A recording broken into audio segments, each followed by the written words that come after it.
ասում, գիտենք ու հետևում ենք, որ այս օրերին խոսում է Տիգրանաշենի հանձնման մասին, որ պետք է հանձնել, Արցախաշենն էլ հետ կտան դեստեն, իհարկե ոչ մեկ ադրբեջանական կողմից, չգիտեմ էլի, այնտեղ իրենց գյուղի բնակիչը անգամ չի ասել, որ սա Արցախաշենը հետ ենք տալիս, բայց եթե մենք այսօր չասենք քյարքի, ուրեմն կհրաժարվենք ջերմուկի օկուպացված տարածքներից, ասում է Նիկոլ Փաշինյանը։ Սա շատերի գնահատմամբ մոտավորապես այն նույն լոզունգն է, որ ասում է Արցախը տանք, որ Սյունիքը փրկենք։ Հիմա ըստ էության ասում է Տիգրանաշենը տանք, որ Սյունիքի հետը տանք, որ Երևանը փրկենք։ Կխնդրեմ այս մասով ձեր տեսակետը արտահայտեք։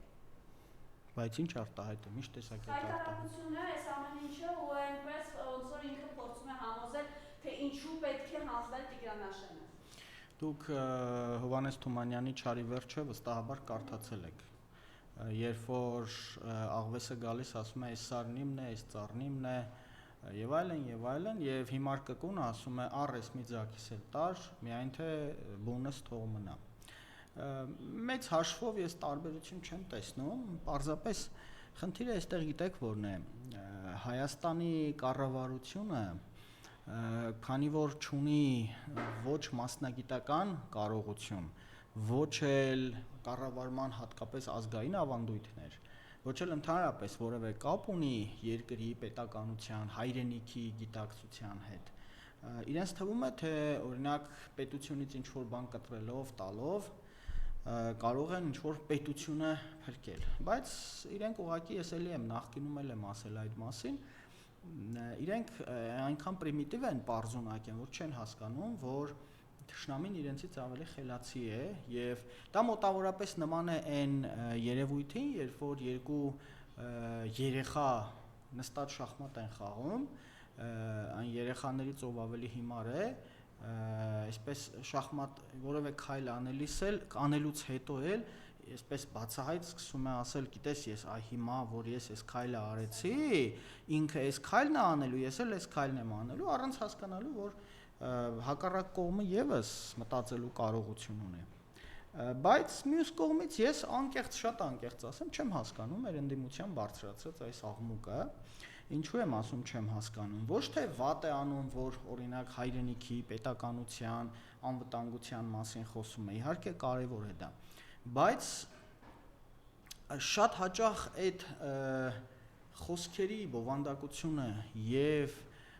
միջոցը ավելի շատ նման են օդում կրակոցի, քան իրական պայքարի։ Գիտեք, ընդդիմությունը ինքը չպետք է լինի միայն իշխանությանը ընդդիմացող։ Այսինքն սпасել, ես նկատեցի, որ Նիկոլ Փաշինյանից Տիգրանաշենի մասին խոսք քաշելու հեղինակը լրագրող Լիա Սարգսյանն էր, ով շատ նորմալ հարց տվեց կոնկրետ, որին եւ վարչապետը պատասխանեց իր հերթական մանիպուլյացիայով։ Իդեպ վարչապետի այդ արձագանքը ես որքան հասկանում եմ, դրա հասցեատերը Ադրբեջանն էր, այսինքն այո, ես որքան հասկանում եմ, դրա հասցեատերը Ադրբեջանն էր, բայց տեսեք ինչ տեղի ունեցավ։ Ընդդիմադիր դաշտը փոխանակ այդ գնդակը վերցներ եւ տաներ այնպիսի ուղղությամբ, որով Ադրբեջանի համար խնդիրներ ստեղծվեին, որով Նիկոլ Փաշինյանի կառավարության համար խնդիրներ ստեղծվեին, արեց լրիվ այլ բան, ստեղծեց հերթական Կիկոսի մահը եւ մի իրավիճակ, երբ որ վայ, փախեք, մեզ կոտորում են, Տիգրանաշենն են տալիս։ Դա ամենևին չի նշանակում, որ Նիկոլ Փաշինյանը պատրաստ չէ Տիգրանաշեն տալու։ Իհարկե Նիկոլ Փաշինյանը պատրաստ է Տիգրանաշեն տալու եւ ինչ որ մի փուլում ինքը կտա Տիգրանաշենը։ Բայց այստեղ հարցը այն է, թե ո՞րն է ընդդիմության նպատակը՝ ամեն գնով վարկաբեկել եւ ոչնչացնել Նիկոլ Փաշինյանի կառավարությանը, թե ամեն գնով պահպանել Տիգրանաշենը։ Այստեղ է խնդիրը։ Եթե ես լինեի խորհրդարանական ընդդիմության տեղը, լրիվ այլ գործողությունների կդիմեի, լրիվ այլ հայտարարություններ կանեի, որոնք միաժամանակ հիստերիա եւ խուճապ կստեղծեին Ադրբեջանում, ինչպես պետական կառավարման, այնպես էլ հանրության մեջ։ Մենակ ինչպիսի, մեկ օրինակ կարող եք։ Ասեմ, շատ լավ, ասեմ։ Տեսեք, դուք բազմիցս խոսել եք նաեւ այն հսկայական նաեւ ֆինանսական պարտքի մասին, որ Ադրբեջանը որպես պետություն պարտք է հայտնվեցին, այո, հեսա այն մեկ ցուցիչ է, Եվ ի վերջո, երբ փորձում եմ ես կերակրել 300,000 ադրբեջանցիների գալով, այս թե գալով, այսինքն իրենք հերքում են, բայց տեսնում ենք Ադրբեջանը մինչև անգամ ՄԱԿ-ով բարձրաձայնում է այս հարցը, ի վերջո մոտավորապես 800,000 հայ պետք է վերադառնա այս դեպքում Բաքվի, Խոջավոյի եւ մյուս տեղերի Սումգայիթի ջարդերի հետևանքով։ Խնդրեմ։ Նայեք, նախ եւ առաջ Տիգրանաշենի եւ Արցվաշենի, ինչպես նաեւ երբեմնի խորհրդային մյուս անկլավների մասին։ Ես վստահ եմ, իրականում վստահ եմ, որ Ադրբեջանին այս պահի դրությամբ ձեռնտու չի լինի, ամենևին ձեռնտու չի լինի գնալ այն սցենարով, ինչը կարող է առաջարկել Հայաստանի ընդդիմությունը։ Հայաստանի պետությունը, ասենք, որովհետև ի վերջո ընդդիմությունը առանձին վերցրած չի կարող ինչ-որ քաղաքական պետական գործընթացներ տանել, պետք է դրանով ճնշել կառավարությանը, հետո նոր բնականաբար ազդել արտաքին ուժերի վրա, բայց ընդդիմությունը կարող է նաև ելույթներով հանդես գալ ՄԱԿ-ում, ելույթներով հանդես գալ եվրոպական կառույցներում եւ այլուր։ Ավելի կոնկրետ, Արցվաշենը որպես այդպիսին բավական մեծ տարածք է զբաղեցնում եւ իր մակերեսով հավասար է երբեմնի սովետական, ադրբեջանական 3 անկլավային տարածքներին։ Եթե Հայաստանը առաջնահերթ առաջ է քաշում Արցվաշենի վերադարձի հարցը եւ Ադրբեջանի սեղանին է դնում Արցվաշենի վերադարձի քննարկման հարցը, սա կոչվում է նախաձեռնողական դիվանագիտություն։ Նախաձեռնողական դիվանագիտության դեպքում հակառակ կողմը սկսում է ոչ այնքան հարձակվել, որքան ինքն է սկսում պաշտպանվել։ Արդեն իր մոտ են սկսում որոշակի հարցեր առաջանալ իր իսկ անվտանգության համար։ Ավելի կոնկրետ, իհարկե, եթե մենք համեմատենք Տիգրանաշենը եւ Արցվաշենը կամ եթե համեմատենք Ոսկեպարը եւ Արցվաշենը, ապա Ոսկեպարի Տիգրանաշենի ռազմավարական նշանակությունը շատ ավելի մեծ է, քան օրինակ Արցվաշենի, որովհետեւ Ոսկեպարը կապում է Հայաստանի կենտրոնը հյուսիսի հետ, նոյեմբերյանի հետ, Տիգրանաշենը կապում է Հայաստանի կենտրոնը հարավի հետ, Վայոց ձորի եւ Սյունիքի մարզերի հետ։ Եվ սրանցից որևէ մեկի հանձնումը Ադրբեջանին բերելու է Հայաստանի համար անվտանգային լրջագույն խնդիրների։ Ժամանակակից աշխարհաքաղաքական իրավիճակներում շատ քիչ հավանական է, որ մի երկրի տարածքում 4 կողմից շրջափակված կարող են լինել այլ երկրի զինված ուժեր եւ դա լինի այսպես լեգիտիմ։ Քիչ հնարավորություններից մեկը, օրինակ, ռուսական Կալինինգրադն է, բայց դա լրիվ այլ իրականություն է եւ դա դեռևս երկրորդ համաշխարհային պատերազմից հետո մնացած իրականություն է, որի հետ համաձայնել են նաեւ եվրոպական պետությունները։ Բայց եթե մենք նայում ենք Արցվաշենին, Արցվաշենը ինքը այո, ռազմավարական առումով ավելի պակաս ուժ ունի եւ հնարավորություն ունի, քան Տիգրանաշենը եւ օրինակ Ոսկեպարը, բայց այստեղ կա մի բայց, Արցվաշենի տարածքով, որ հիմա ադրբեջանցիներն անվանում են Բաշքենդ, Արցվաշենի տարածքով են անցնում Ադրբեջանի հյուսիս-արևմտյան բազմաթիվ բնակավայրեր տանող ճանապարհներ։ Եվ եթե պայմանական համարենք, որ հայկական զինված ուժերը, որոնք մի օր երևի կլինեն իսկական զինված ուժեր, ոչ թե ուղղակի այսպես Նիկոլ Փաշինյանին ենթարկվող ինչ-որ զինվորներ, հայկական իրական ազգային բանակը, եթե տեսականորեն մի օր հայտնվի Արցվաշենի տարածքում, որը բավական մեծ է, ապա ես ձեզ վստահեցնում եմ, Ադրբեջանը իր հյուսիս-արևմտյան բնակավայրեր հասնելու առումով շատ լուրջ խնդիրներ կունենա, լրջագույն խնդիրներ կունենա։ Եվ այստեղ բնականաբար Ադրբեջանի համար ամենևին էլ ցանկալի չի, որպեսզի տեղի ունենա նման բան, այսինքն մենք ստանանք Արցվաշենը, ինքը ստանա Տիգրանաշենը։ Այլ հարց է, որ Նիկոլ Փաշինյանը օրինակ մի գեղեցիկ օր կարող է ասել, գիտեք ինչ, եկեք Արցվաշենն էլ տանք անվերադարձ կամ անհատույց։ Սա արդեն կառավարման խնդիրների, սա արդեն կրկնում եմ, ինչպես խոսքի սկզբում ասացի, երկրի կառավարության պարզունակ եւ անգրագետ եւ ընդհանրապես ոչ մասնագիտական, ոչ փորձառու լինելու եւ գուցե նաեւ թշնամուց կախվածություն, ֆինանսական եւ այլն կախվածություն ունենալու մասին է խոսքը։ Հաջորդը, որի մասին մեր Մարիամը հարցը տվեց, մասնավորապես վերաբերում է հայերի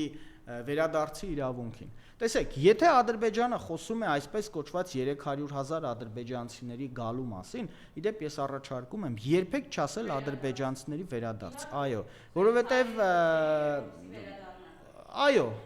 նրանք, ասենք, եղել են շատ փոքր քանակի սովետական տարիներին, հիմա այդ խոսույթ է Ադրբեջանի կողմից, նարատիվ է, որը ինքը ներկայացնում է, եւ օրինակ մեր քաղաքական գործիչները, մեր լրագրողները, վերլուծաբանները, երբ որ ասում են 300,000 ադրբեջանցիների վերադարձ, հաստատի լեգիտիմացնում են այդ Ալիևի այդ հիմար խոսակցությունները։ Այս առումով շատ կարևոր գործ է կատարում քաղաքագետ Տաթևիկ Հայրապետյանը եւ ուզում եմ շնորհակալություն հայտնել նրան, որ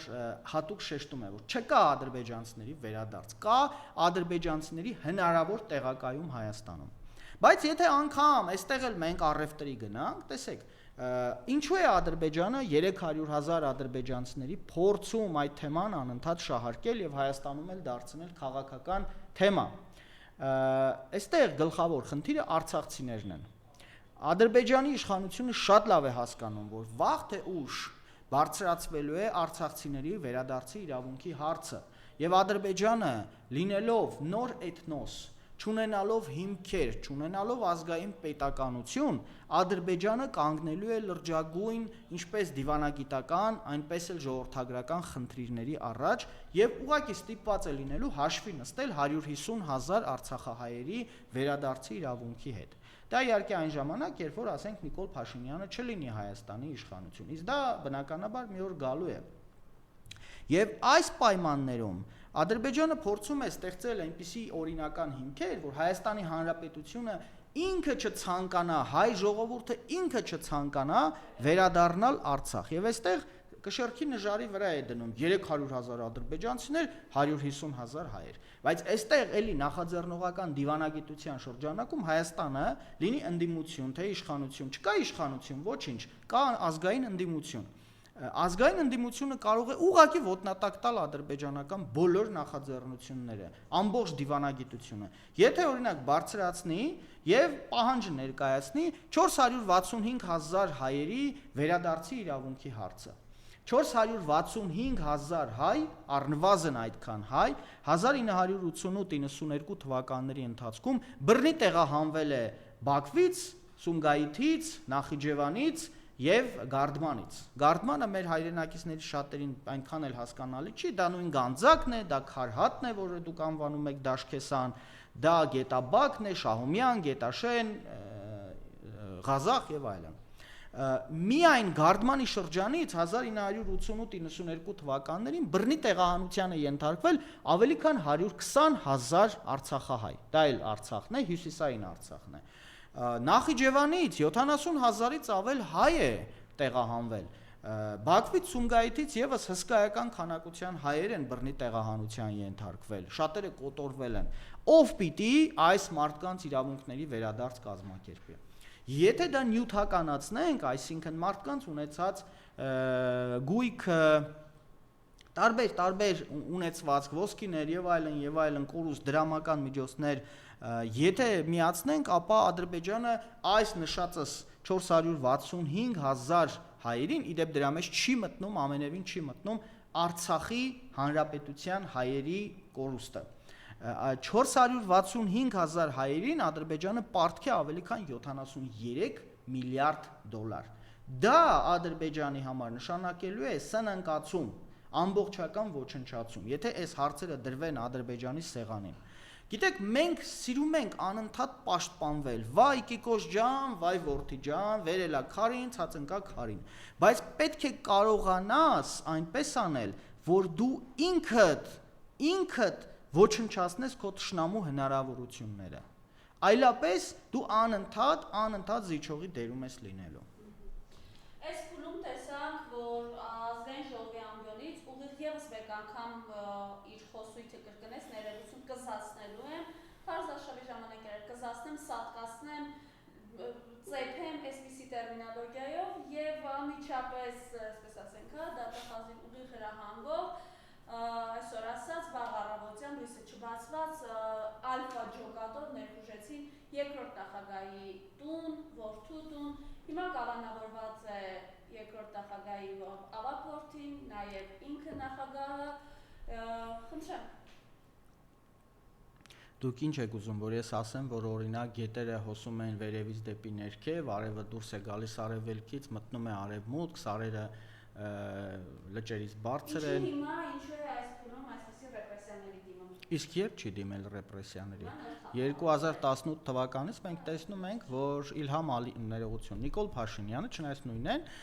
Նիկոլ Փաշինյանը դիմում է հայ ժողովրդի նկատմամբ ռեպրեսիաների։ Հիմա ամեն անգամ ես կներեք հարգելի Մարիամ, պարբերաբար տեսնում եմ, որ դուք զարմանում եք այնպես, կարծես առաջին անգամ եք զարմանում։ Եվ դա ոչ միայն դուք, այլև ընդհանրապես մեր հայրենակիցները ազգային արժեքների գիտակցում ունեցող մարդիկ։ Գիտեք, պետք է ուղղակի հասկանալ, որն է իրականությունը։ Իրականությունն այն է, որ Նիկոլ Փաշինյանը բազում անգամներ սահմանադրական կարգի տապալում է արել։ Սահմանադրական կարգի տապալումը կոնկրետ մեծագույն հանցագործություն է, մենք բազմիցս տեսել ենք այդպիսի երևույթներ։ Հիմա ամեն անգամ զարմանալ, թե վայ Նիկոլ Փաշինյանը այսպիսի բան արեց, կներեք դա միամտություն է։ Ռոբերտ Քոչարյանը, եթե չեմ սխալվում, սա 4-րդ կամ 5-րդ անգամ է կալանավորվում։ Ռոբերտ Քոչարյանը, որպես քաղաքական գործիչ, որպես ընդդիմության մի հատվածի առաջնորդ, բնականաբար ինքը պատրաստ պետք է լինի, երևի պատրաստ է դրան։ Իհարկե, ընդդիմության նկատմամբ այս հալածանքների համար ես մեղադրում եմ ոչ միայն իշխանությանը, այլև հենց ընդդիմությանը։ Ասեմ ինչու, որովհետև գիտեք, ընդդիմությունը սովորել է իր համար երևի թե հեշտ է դառնալ երկրորդ համարի խաղացող։ Մի հայտնի խոսք է, եթե ուզում ես հաղթել, խաղա պայքարի սեփական կանոններով։ Մեր ընդդիմությունը ցավոք սրտի պայքարում է Նիկոլ Փաշինյանի կանոններով։ Հիշում եք մի ժամանակ դիմադրություն շարժման ժամանակ հայտարարում էին, որ Նիկոլ Փաշինյանին հաղթել հնարավոր է Նիկոլ Փաշինյանի ձևերով։ Անհնար է, ուղղակի անհնար է։ Հիմա ուժեղ Հայաստան խմբակցության ղեկավարները հայտարարում են, թե Նիկոլ Փաշինյանի թիմն ասում է եկեք բարեկիրթ խաղանք, իրենք սկսում են այդպես արձագանքել ՔՊ-ի բարեկրթության, այսպես ասենք, առաջարկներին, բայց ամեն անգամ այսպես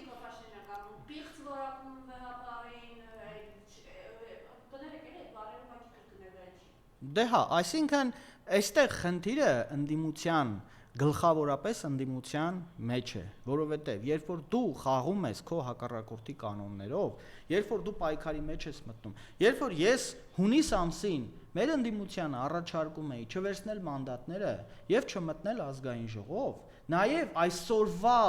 այս իրավիճակը, ասեմ,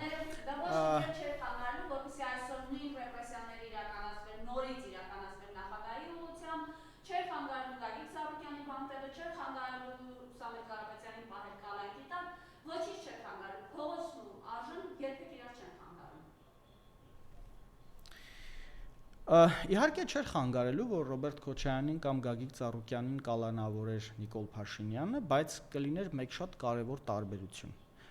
Այսօր ընդդիմության ընտրազանգվածը մեծապես հիասթափված է ընդդիմությունից։ Այն ժամանակ հիասթափված չէր լինելու եւ ընդդիմությունը կունենար այնպիսի հանրային աջակցություն, որը ցանկացած ժամանակ կարող էր փողոց հանել եւ հանրությունը կարող էր նաեւ այսպես ձնագնդի էֆեկտով ուղղակի ոտնատակ տալ իշխանությանը, իշխանական ռեժիմին։ Բայց երբ որ հանրությունը գնում ձայն է տալիս, օրինակ ուժեղ Հայաստանին, ուժեղ Հայաստանը անընդհատ հայտարարում է, թե մենք միայն հաղթելու համար ենք գնում ազգային ժողով եւ հայտարարում է, որ ուրիշ տարբերակ չկա, մենք չենք պատրաստվում Նիկոլ Փաշինյանի հետ այլևս աշխատել, լինել նրա մոտ ընդդիմություն եւ այլն, այսպիսի բաներ է ասում, եւ մեծ թվով հայեր գնում են, հավատում են այս քաղաքական ուժին, օրինակ ուժեղ Հայաստանին, ձայն են տալիս, Եվ հանկարծ նույն ուժեղ Հայաստանը գնում ասում է դե գիտեք ինչ, մենք օրինակ կարող ենք խանգարել գլխավոր դատախազ նշանակելուն, այստեղ մարդիկ սկսում են հիասթափվել։ Նույնը վերաբերում է նաև ներողություն, նույնը վերաբերում է նաև Հայաստան դաշինքին։ Ուղղակի ճշմարտություն, որ անգամ այս ռեպրեսիաներով, անգամ այս խախտումներով հայտարար ընտրությունների 50%-ից ավելի մեր հայրենակիցները դեմ գնացին հայ ժողովրդի եւ Հայաստանի փրկացմանը, Արցախի ուրացմանը, եկեղեցու դեմ արշավի, եւ ի վերջո պետք է նաեւ այդ մանդատներին տեր կանել, որովհետեւ ամեն պահի այդ մանդատը պետք է։ Ինչ է անելու այդ մանդատով։ Երբ որ փողոցը կգեներացվի, այդ մանդատը հենց արշավի։ Կարող եք ինձ բացատրել, ինչ է անելու մանդատով։ Դա կներեք, էլի 1000 ներողություն։ Ես իհարկե ազգային ժողովում ունեմ շատ այսպես հարգարժան մարդիկ, պատգամավորներ, որոնց շատ հարգում եմ ընդդիմությունից իհարկե։ Բայց ինչպես հայտնի խոսքում են ասում, ճշմարտությունը ավելի թանկ է։ Այսպես ասեմ, ժամանակակից ձևակերպմամբ ասեմ, Նարեկ Կարապետյանն ինձ հարազատ է, բայց ճշմարտությունը ավելի թանկ է։ Հիմա այդ մանդատները, կներեք, միայն падգամավոր լինելու հաճույք են պատճառում։ Ես ձեզ վստահ։ Դե հիմա դուք կարող եք խնդրեմ։ Ժամանակը մենք դա կֆիքսենք, բայց ես ուզում եմ, քանի որ վերապարի մասին ես ասացի խոսքումս, որ չի խանգարում։ Մենք տեսանք, որ ըստ էության Փաշինյանը նաև բացեց ամբողջությամբ, թե վեհապար, որ նկատմամբ իրականացվող արշավի, նաև այսպես ասենք, գուցե հիմնական կամ գուցե այսպես արձանցյալ պատճառներից մեկը նաև պատարակներում Արցախի հիշատակումն է, աղոտ կար Արցախ, եւ ըստ էության Փաշինյանը հայ առաքելական եկեղեցին որակեց որպես պատերազմի, այսպես ասենք, հրահրման ինստիտուտ։ Խնդրեմ այս մասով ձեր տեսակետը։ Նայեք, դուք պարբերաբար ինչ թույլ չեք տալիս, որպեսզի ես խոսքս ավարտեմ եւ իհարկե ես կանդրադառնամ վեհապարի հետ կապված խնդիրներին, բայց ինչ վերաբերում է ընդդիմության նկատմամբ այս բռնաճնշումներին, գիտեք, քաղաքական գործընթաց է, որին կարող ես վերաբերվել այսպես կամ այնպես։ Բնականաբար ընդդիմությունը պետք է վերաբերվի վատ եւ ճիշտ է անում, որ վատ, որովհետեւ Հայաստանում բռնապետական իշխանություն է, ռեժիմ է, որպես այդպիսին, եւ բայց այստեղ մի խնդիր կա։ Եթե ես քիչ առաջ նշեցի մանդատների հետ կապված, եթե ընդդիմությունը սկզբունքային լիներ եւ չվերցներ մանդատները, բոյկոտեր այս ազգային ժողովը, ես ձեզ վստահեցնում եմ, որ մի քանի ամիս հետո Նիկոլ Փաշինյանի կառավարությունը ուղղակի կցրվեր, որովհետեւ կլիներ միայն այսպես ՔՊ-ական խորհրդարան, որտեղ կգային ջան կասեին, ջան կլսեին, ընդհանրապես քաղաքական անապատ կառաջանար, այսինքն դատարկություն չէր լինի ընդդիմություն եւ այդ ոչ լեգիտիմ, այսինքն նաեւ այդ տարբերակով ոչ լեգիտիմ անօրինական խորհրդարանը վաղ թե ուշ արտաքին ճնշումների ներքո կցրվեր։ Ստիպված էին լինելու հրաժարական տալ։ Չգնաց ընդդիմությունը, իշխանությունը նստեց իրենցով ջան ասում, ջան լսում, որոշումներ են կայացնում։ Դա Նարեկ Կարապետյանի արդարացումն է, Վրաստանի Տեսեք, Վրաստանի օրինակը պետք չի համեմատել, ասեմ ինչու, որովհետև Վրաստանի սահմանադրությունը այլ սահմանադրություն է, 1, երկրորդ, Վրաստանի ընդդիմությունը, որը չի գնացել խորհրդարան, ենթարկվում է եվրոպական քաղաքական ռեժիմին, եւ այստեղ մի խնդիր կա, պատահական չի Եվրոպան իր ընդդիմությանը խորհուրդ տվել, իր կողմից աջակցություն ստացած ընդդիմությանը խորհուրդ տվել չգնալ ազգային ժողով եւ իշխանությանը թողնել միայնակ։ Եվ դեռ չես կարող վստահ ասել, որ Վրաստանում քաղաքական, ներքաղաքական, խորհրդարանական ճգնաժամ չկա։ Պատահական չի, կրկնում եմ, որ Վրաստանի եվրոպական ընդդիմությունը խորհուրդ է ստացել Եվրամիությունից չգնալ ազգային ժողով։ Հիմա դուք փորձում եք ինձ համոզել, որ մանդատ վերցնելը ճիշտ էր, դուք կարող եք այդպես համարել, բայց ես մնում եմ այն համոզման, որ մանդատ չվերցնելու դեպքում խորհրդարանական ընդդիմությունը, այսինքն Հայաստան եւ Ուժեղ Հայաստան խմբակցությունները ունենալու են ժողովրդի շատ ավելի մեծ հատվածի աջակցություն, ոչ միայն իրենց այդ 500,000 ձայնն էին ունենալու, այլև եւս մոտ 500,000 ձայն էին ունենալու, որոնք չէին գնացել ընտրություններին, որովհետեւ տեսել էին ոչ սկզբունքային քաղաքական ուժեր եւ կտեսնեին, որ կա սկզբունքային քաղաքական ուժ, իսկ ունենալ մոտ 1 միլիոն աջակից ընդդիմությունը կարող էր ուղղակի ջախջախել Նիկոլ Փաշինյանի կառավարությունը, բայց հիմա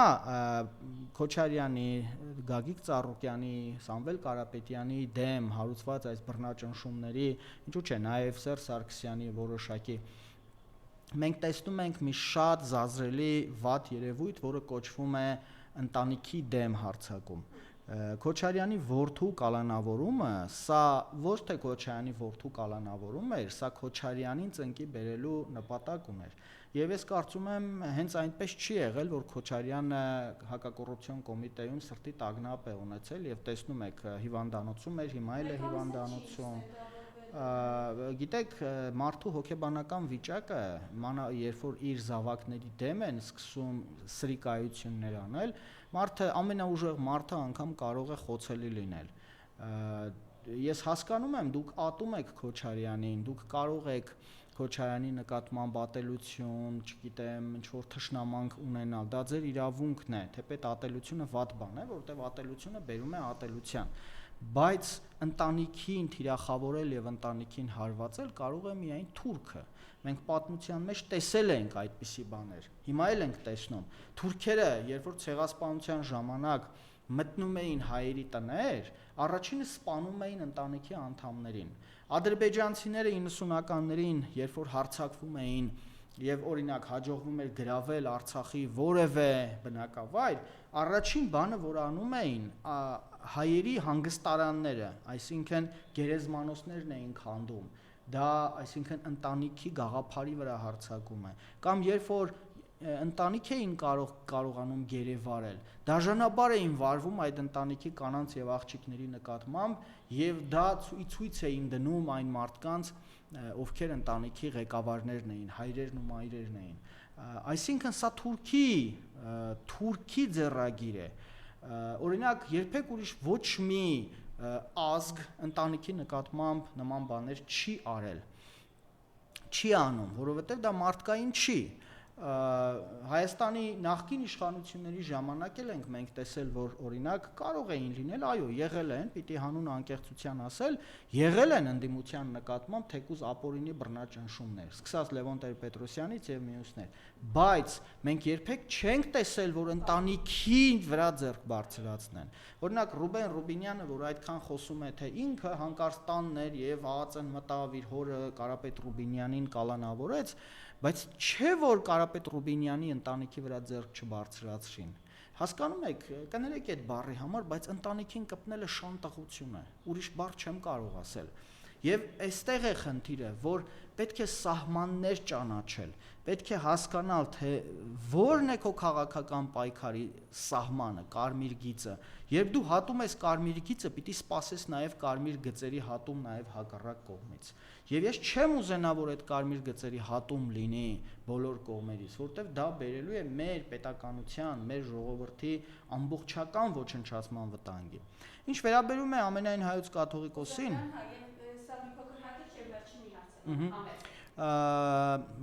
դուք մի քիչ կներեք էլի, խնդրում եմ վիրավորական չհնչի, բայց ձեր հարցերը կաթողիկոսի հետ կապված իմ պատկերացմամբ ավելի այսպես պարզ են եւ ինչ որտեղ ձեզ չի վերաբերում, պարզունակ է հնչում, էլի Նիկոլ Փաշինյանը ասում է, որ կաթողիկոսը Արցախի անունն է հնչեցնում։ Արցախի անունը հնչեցնելով Արցախը հետ չես բերի։ Եվ երբ որ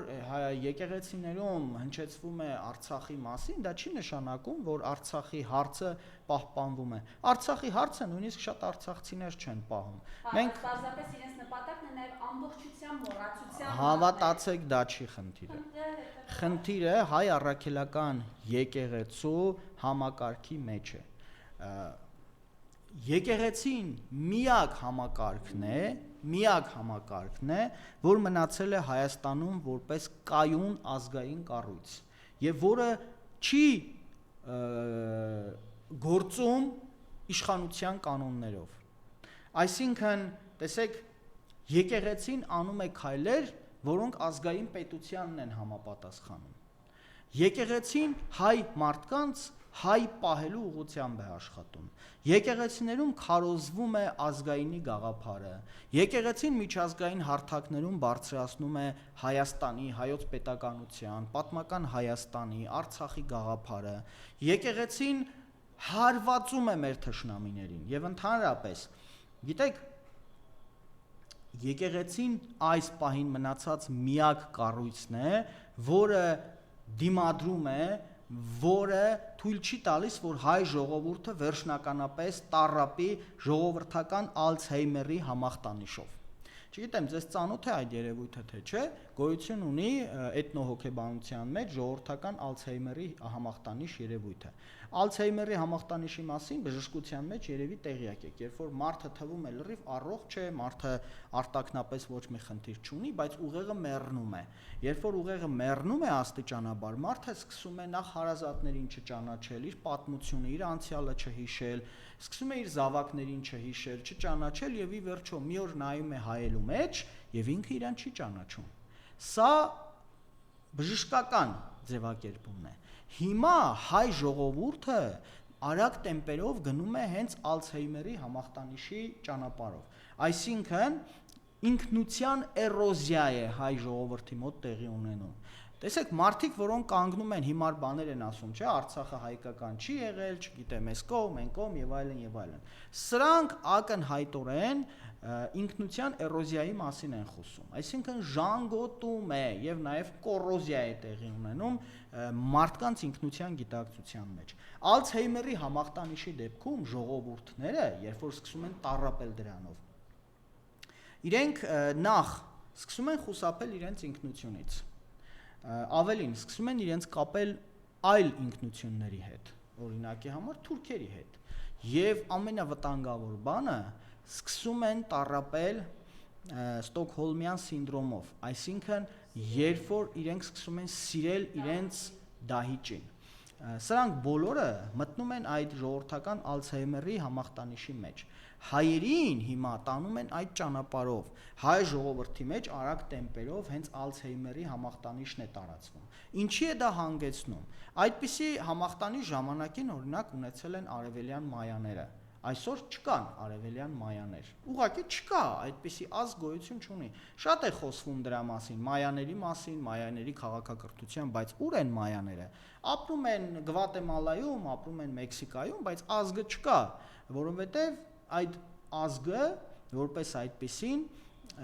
զոհ է գնացել իսպանացի նվաճողներին եւ աստիճանաբար մոռացել է իր ազգային ինքնությունը։ Ղպտիների մասին, Եգիպտոսը, չէ, եգիպտական 5000-ամյա փարավոնների հետնորդները, ղպտիները, աստիճանաբար տառապելով հենց այդ Ալցհեյմերի համախտանիշով ձուլվեցին արաբների հետ եւ այսօր Եգիպտոսում ապրողները թեպետ ծագման առումով իրանք էթնիկ եգիպտացիներ են, հա, փարավոնների հետնորդներն են, բայց իրենց համարում են արաբ եւ սրանք ոչ մի ազգային ինքնության գիտակցում չունեն։ Եվ միայն շատ փոքր հատվածն է ղպտիների, որ այսպես իրենց հայրենիքում փոքրամասնություն են։ Ես տեսնում եմ, որ այս ճանապարհով գնալու դեպքում մի քանի տարի, գուցե տասնամյակ հետո Հայաստանում հայերը, իսկական հայերը կլինեն ազգային փոքրամասնություն այստեղ, որոնք կհամարվեն դե լավ մշակութային ինքնությունը եւ այլն։ Պարզապես հենց այստեղ առաջ է գալիս ինքնության էրոզիան եւ հայ առաքելական Սուրբ եկեղեցին իր եկեղեցիներով, իր հոգևորականներով եւ ամենայն հայոց կաթողիկոսի գլխավորությամբ սկզբունքորեն պահում է ազգային ինքնությունը, այդ սկզբունքն է պահպանում եւ անընդհատ ժողովրդի մեջ դա է ամուր պահում։ Սա է, որ խանգարում է մեր թշնամիներին, Թուրքիային եւ Ադրբեջանին։ Եվ բնականաբար, քանի որ Նիկոլ Փաշինյանը Թուրքիայի եւ Ադրբեջանի հլու հնազանդ ծառայողն է, ստանում է պարբերաբար հրահանգներ։ Այդ հրահանգները ինչպես իրականացնել։ Մշակվում են աշխարհի որոշ ուղեղային կենտրոններում։ Այդպիսի ուղեղային կենտրոններ կան Թուրքիայում։ Օրինակ Թուրքիայի Սաբանջը համալսարանը, որտեղ սովորել է Ռուբեն Ռուբինյանը, կոնկրետ դեռևս Սաբանջն ում անունով հենց այդ համալսարանը կոչվում է, դա խոշոր գործարար է եղել Թուրքիայում, որը հարստացել է 1915 թվականին հայերից խլված ունեցվածքի շնորհիվ։ Եվ այս համալսարանում հատուկ տեղ է զբաղեցնում հայերի ոչնչացման գաղափարախոսական ռազմավարական ծրագիրը։ Եվ ես կարծում եմ, որ բոլոր այս ծրագրերը, որոնք հայ ժողովրդի դեմ իրականացվում են, եկեղեցու դեմ, ընդդիմության դեմ, ազգային ուժերի դեմ, ինչու՞ չէ մշակվում են նաև Սաբանջը համալսարանի ռազմավարական կենտրոնում։ Պատահական չէ նաև, որ Հայաստանի իշխանության մեջ գտնվող մարդկանցից շատ-շատերը սովորել են Լոնդոնի համալսարանական քոլեջում։ Լոնդոնի համալսարանական քոլեջը եւս հզոր ուղեղային կենտրոն է, որտեղ մշակվում են ժողովուրդների կործանման հստակ ծրագրեր։ Հետևաբար, գիտեք, հրեշին հաղթելու համար պետք է գործել առաջին համարով եւ սեփական կանոններով։ Սեփական կանոններ մշակելու ունենալու դեպքում մեր ընդդիմությունը, ազգային ընդդիմությունը կկարողանա ուղղակի ծնկի բերել իշխանությանը։ Եվ այստեղ միակ համակարգը հայ իրականության մեջ, որը ունի սեփական կանոնները եւ որը գործում է իր սեփական կանոններով, հայ առաքելական եկեղեցին է։ Սա է խնդիրը։ Դուք չեք տեսնի, որ ամենայն հայոց կաթողիկոսը ամեն առիթով վեր կենա եւ ասի թաղեմ ու հորեմ այս իշխանություններին, որ այսպիսի բան են անում, որովհետեւ պահում են իրենց հեղինակությունը, պահում են իրենց դիրքը, կարողանում են իրենց սեփական կանոնները պահել, անգամ ստիպում են, որպեսզի իշխանությունը խաղա գործի եկեղեցու կանոններով։ Այ դրա համար է, որ փորձում են եկեղեցին քանդել, բայց դեռ չի ստացվում։ Շնորհակալություն։